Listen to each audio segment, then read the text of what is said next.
Welcome back to Grace Everlasting. So far in our study of grace, we've learned about the character of God. We've seen how it's reflected in His perfect law of liberty. And we've also seen that the Lord desires the best for us right now. And so as we live lives that are full of God's grace, we notice practical benefits that we receive. The last 6 commandments actually bring out these specific benefits of grace. The 5th commandment, which is found in Exodus chapter 20, verse 12, reads like this: "Honor thy father and thy mother, that thy days may be long upon the land which the Lord thy God giveth thee." The Lord desires us to have grace, and for that grace to be known to everyone around us because of how they observe our family. How you treat each other within your family is a sign of God's grace dwelling in your home. The Apostle Paul links grace and the family in Ephesians. Writing to the Ephesians in Ephesians chapter 6, we're going to read from verses 1 to 4 of Ephesians chapter 6. It says, "Children, obey your parents in the Lord, for this is right.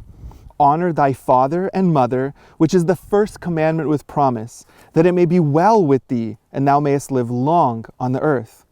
And ye fathers, provoke not your children to wrath, but bring them up in the nurture and admonition of the Lord." You see, in the initial commandment that we read in Exodus, the focus seemed to be upon children. But the Apostle Paul says that the principle behind this commandment applies to the family as a whole. Husbands, how you treat your wives. Wives, how you treat your husbands. Parents, how you treat your children. Children, how you treat your parents. These are all signs of whether or not the grace of God is known in your home. The devil knows this. The enemy of souls knows that if he's going to be successful, he will have the easiest time by destroying the relationships that you have within your family. Sowing discord, distrust, disrespect within a home, it gives him the opportunity to destroy that home. Societally, we've seen what happens when the family breaks down. In Greece, at the time when children became kind of social property of the state rather than being cared for by their parents.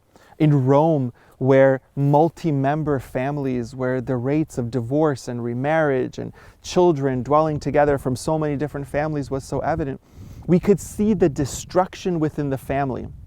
Now, Carl Zimmerman, a professor at Harvard University, he wrote in Liberating Limits about this particular element of what happens when the family breaks down and its role in society.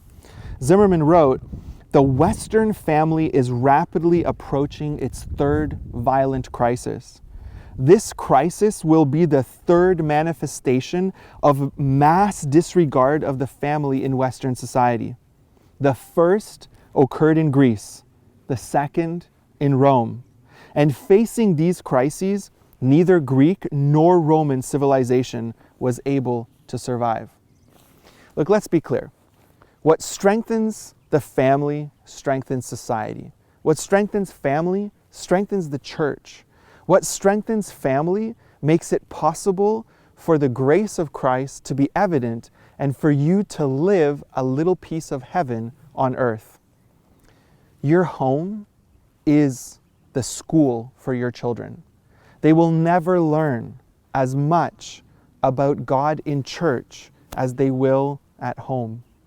They will never learn as much about economics in school as they will at home. They will never learn as much about behavior and how to live practically as much as they do at home. We need homes that are full of the grace of God. If your family is experiencing grace everlasting in your home, then there's 3 qualities that are going to be found there. The first is that from parent to child, there will be tenderness. The Apostle Paul in Colossians chapter 3, verse 21 says, "Fathers, provoke not your children to anger, lest they be discouraged." Spend time with your children. Your children want to see how tender and affectionate you are towards them. You know, the average child is only going to spend 3.5 minutes a week in meaningful conversation with their parents. That statistic is shocking to me because in that same week, they're going to spend 1,680 minutes in front of a television set. We don't need to transfer our children off to somewhere else. We need to be taking care of them and showing our tenderness to them. So you can be tender to them. The second quality that you're going to display as a parent is training. Proverbs chapter 22 verse 6 says, "Train up a child in the way he should go, and when he's old, he will not depart from it." Don't be surprised if your children are going astray when you don't spend any time with them. They're going to spend about 900 hours a year in school and more than 1,600 hours in front of a television set here in the United States. And you're wondering why your children are growing up the way that they are. It's because you're not training them. You need to be tender. You need to train them. And also, you need at times to be tough. In Proverbs 13:24, it says, "He that spareth his rod hateth his son, but he that loveth him chasteneth him betimes." I know it seems like in today's world, nobody's allowed to say anything to a child, but as a parent, you have a duty and responsibility to protect them. And at times that means saying no. Tender and loving does not mean allowing of everything in their lives. You need to train them, and at times you need to say no to what's going on. So that's your duty as a parent. Be tender, teach, and at times be tough. Before you walk into your home, as a parent, you've already got these things in mind because you want the very best for your children. You want them to experience grace inside this home.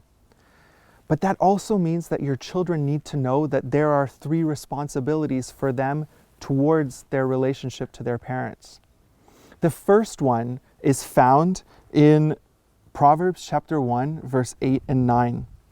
The first requirement of a child is to listen to their parents. The text here says, "My son, hear the instruction of thy father, and forsake not the law of thy mother. For they shall be an ornament of grace unto thy head, and chains about thy neck." If your home is full of grace, then your children will know that you want the best for them, just as God desires the best for us.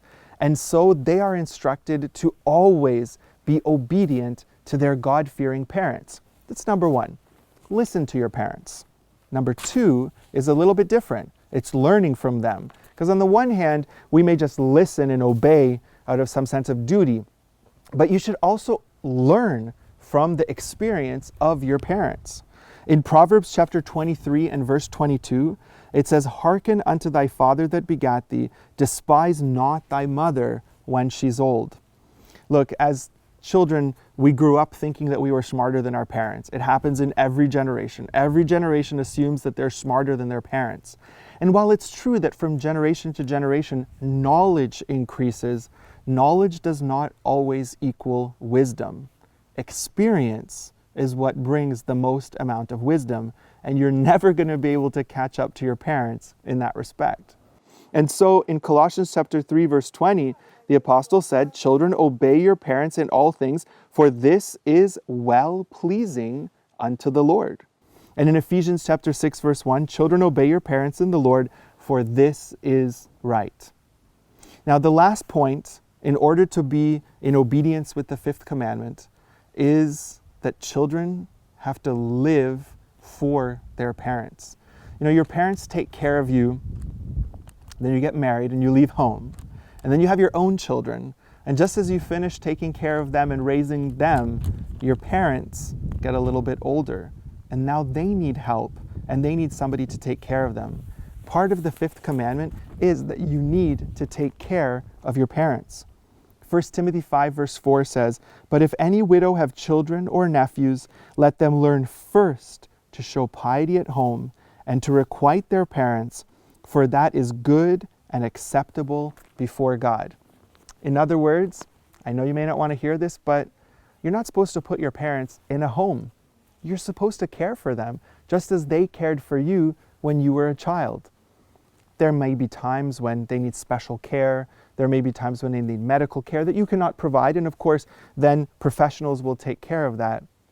But as much as possible, scripturally, you are responsible for the care of your parents as they age. This is part of obedience to the fifth commandment. A family that has these qualities, where the parents understand that their relationship to their children is to show them that tender love, to teach them, and when necessary, to be tough and say no. And a home where children understand that they need to listen to their parents, learn from their parents, and live for their parents. In this home, the grace of God will be seen and known and observed by all. It is a grace that the world is looking for. It is grace everlasting.